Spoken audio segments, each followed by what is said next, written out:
We look after children before and after school and in the school holidays. Although we're a mainstream setting, we do have several children with special educational needs and disabilities. Being inclusive is important because all children, they all deserve the same opportunities, they all deserve to achieve the best they can, and the best way of doing that is to all be together. John's been coming to the after school club for about a year now, haven't you, John? Yes. Yes, he's enjoying it as well. Is it that door? He has Asperger's. A lot of people think that because of what they have, they would have to do less or not be with other people. But really you need them to mix as much as possible. So he gets to run around with them and interact as much as he can. The club supports John a lot, and I know he's getting well cared for, so it's really good for us.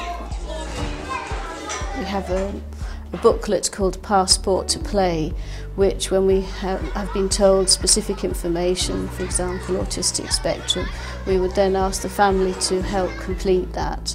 We would try and visit the child in their main setting if it was needed, and then we work closely on building up a play plan,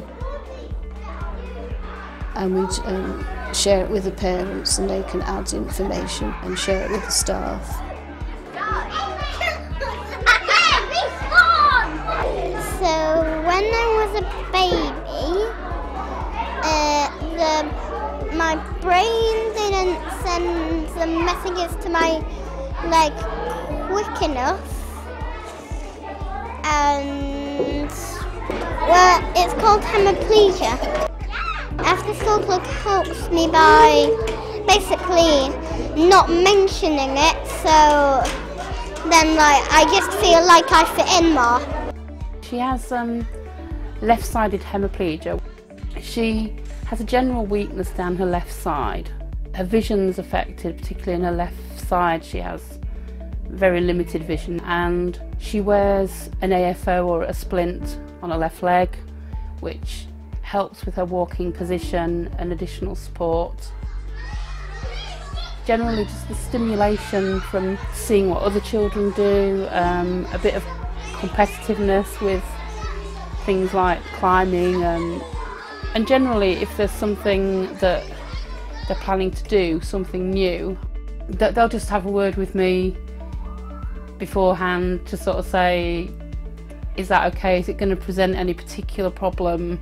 So it's just little things like that that do make a difference. I'm applying for inclusion funding, but ours is a bit more specific than schools because we're not the main setting.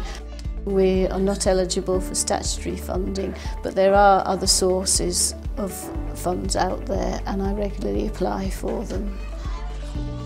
There is support for the providers out there as well. I think it often brings out the best in the children in terms of supporting their peers.